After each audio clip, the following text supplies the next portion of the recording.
I don't know. We went live here because I wanted to try out this little phone holder my daughter gave me. Oh, I don't know, for Christmas, I guess, a while back there. And I'll tell you what, I don't know if y'all have had as much trouble with yours as I have mine, but it does not stick. I've got two-sided sticky tape under it. I've got everything, and it does not stick at all to this dash. None. I guess I can go get me some welded tape. Weld that bad boy. But maybe it'll stay there. If it falls, oh well. We're just playing anyway. That's all.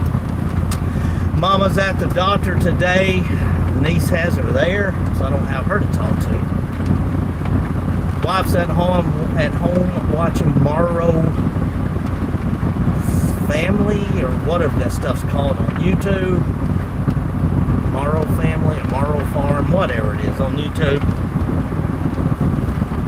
And I'm headed to work to put in a long day. Hopefully it won't be 13-hour or 12-hour day. Hopefully it goes by quicker than that. But we will see.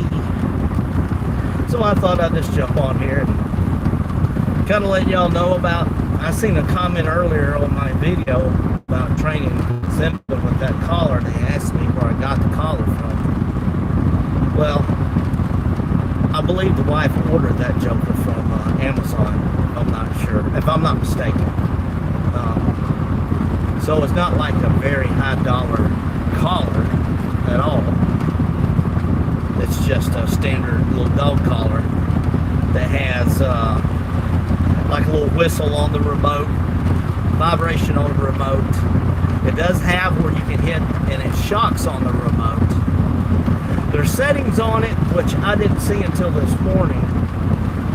I'm not sure what they are because I'll be honest with you, I just haven't read the instructions. You know how guys are, we just grab something and start working with it. I hope this doesn't fall, guys. If it does, I apologize. The phone, I've got it up there best I can. It's stuck the dash best I can get it. And yes, I can't read the chats and stuff because I'm driving again and headed to work. But if you're on here with me today, right now, thank you. I greatly appreciate you. Like I said, I just thought we would go live because I'm headed to work and Mama's at the doctor's office. The wife watched something on YouTube. The other daughter I tried to call didn't answer the phone, and then the other one, she's probably at work. So I just figured I'd hop on here and just talk a little bit about Simba and our training this morning, instead of just trying to do a video on it.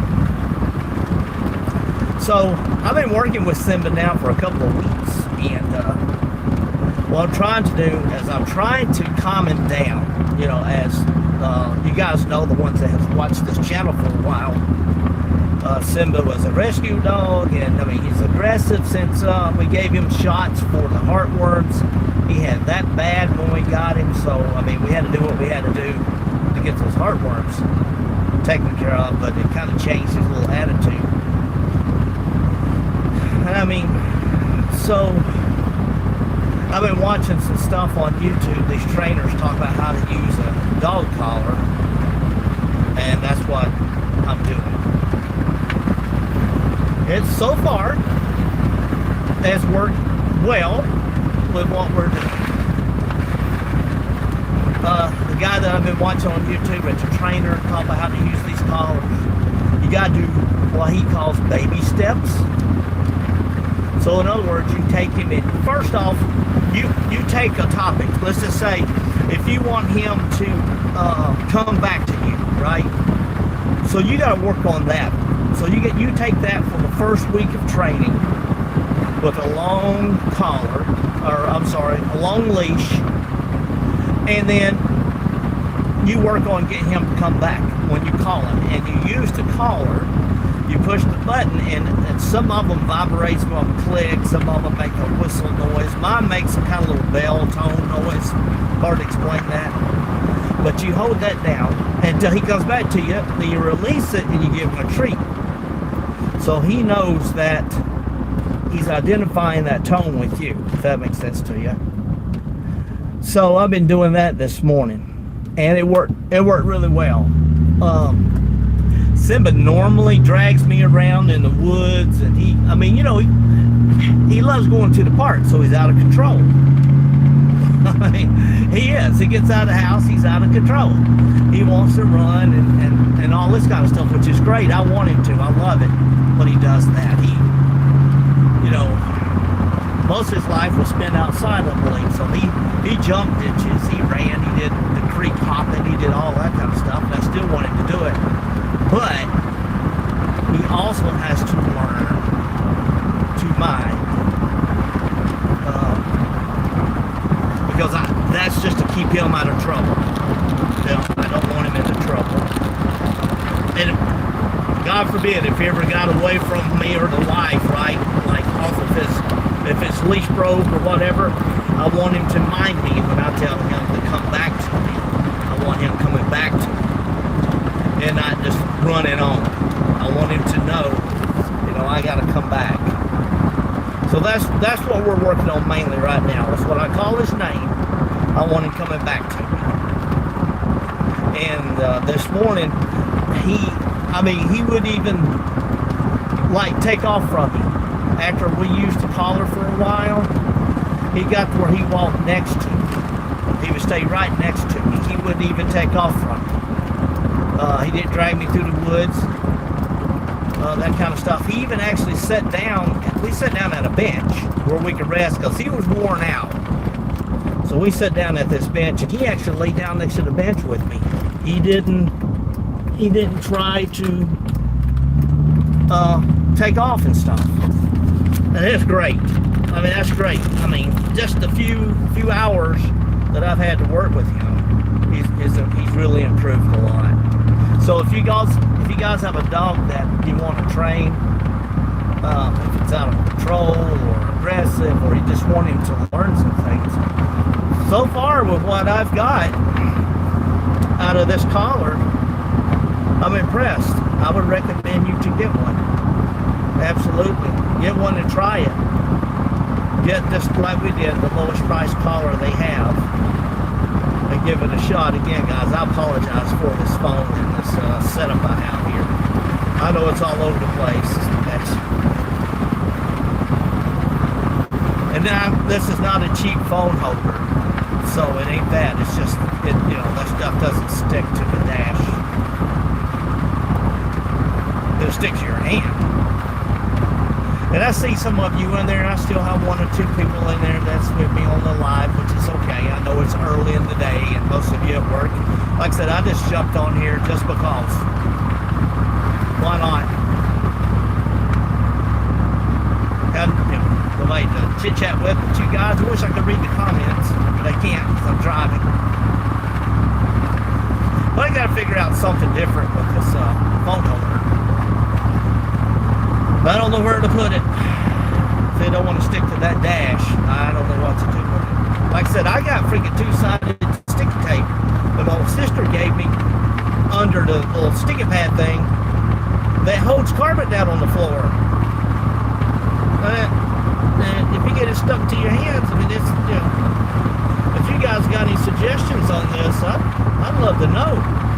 If you use one of these phone holders in your car, truck, it sticks to your dash. Tell me what you're doing, because mine's not working at all. No matter what I do, I can't get work. Then it wants to turn and it wants to face a different direction. I never have any luck with this kind of stuff.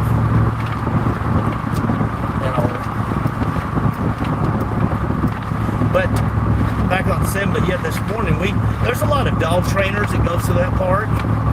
And they teach their dogs that their dogs are off a leash. They'll run and they'll whistle, and those dogs come back. Now, those dogs probably been in training for a long time. But where Simba, we guess, it's a guesstimation now, he's probably 6 or 7 years old. Because he was probably 5 years old when we got him. And we've had him now a couple of years. So we're guessing he's somewhere around 6, 7 years old. So he's an older dog. So you kind of got to be careful with him. I don't want to push him too hard. With of being an older dog. He was worn out when we got back home this morning. Truly worn out.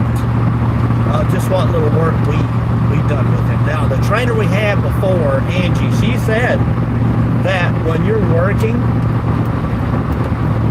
try to watch these guys. I mean, people pay attention to you when you're driving. You probably know that. They'll run all over you, man. All over you. That when you're working their brain like that, you're training them to do stuff, it makes them really tired. They get exhausted because they're having to think of what you're telling them. You know, they're having to think. So that's more exhausting to the dog than it is if you're out just running the dog. So if he's having to pay attention to what you're saying to him, then it's tiring him out. Plus, Simba is a mama's lap dog, and he stays in the house a lot. Something my daddy has, and it makes him rough. So he's out of shape. But we went through the woods this morning. The woods is in the park. Y'all have seen that, I know. And he didn't act out. He didn't pull me through all the brush and trees and things. And I don't know what's going on with this guy. And I'm sorry, this is just ain't working out the way I want. But yeah, he stayed right with me. Right with me. Matter of fact, he was he was too close. I couldn't even walk. He was in between my legs. Right? I mean, that's how close he stayed to me. And really, I've been working with him with this collar now for a couple of weeks, but not as intense as I did this morning after watching some videos. So that just goes to show you how much improvement you can get with one of those collars if you work with your dog. So, yes, to answer your question, it's not an expensive collar. I don't even know the name. I don't even think it has a name on the box. That's how, like, the lowest price collar you can get. But we figure, why buy a high dollar collar if it doesn't work? This one here, he gets a little confused when you hit the little thing. It makes the beeping noise or whatever. He gets a little confused. He's looking around because he's trying to figure out where it's coming from on his neck when you're calling him. And he was stubborn a couple of times, I'm not going to lie, but all in all, he did good. Another thing to talk about this morning that has me concerned, because it's been a while. 2011, we had a major tornado outbreak across the mid part of the country. I can't remember how many tornadoes there was in 2011, but there was a lot of major damage and killed a lot of folks. We have several rounds of severe weather that's going to be moving through the deep south here over the past couple of days. One round's going to come through today, affecting a lot of people down in, say, South Mississippi, South Alabama, Louisiana, on into Georgia. You could have some hail and high winds with that system that moves through today. Tomorrow, a little bit stronger system is going to move through, affecting a lot of the same areas. And that could be a little bit more 80 mile an hour winds. But Saturday, we're looking at a system that could bring a severe tornado outbreak, especially in Alabama, central, south Mississippi, down Louisiana. And this pretty much is all day Saturday. So you got 3 days if you live in the south, you need to pay attention to the weather. So today was, again, some hail and wind. And then tomorrow, a little bit worse of a day tomorrow. Late tomorrow evening. And then for sure Saturday, you need to have a way to get all kinds of severe weather warnings Saturday if you're living in the south. Even the midsection of the United States can see some gusty winds and some tornadoes. Can't forget about you guys, even blizzards up north. So this is going to be a powerful storm system that's going to move through the next couple of days through the weekend. And I think Sunday it's going to clear out. But here in middle of March, you're looking at 80 degrees. Let me see what I got coming in here. You're looking at 80 degrees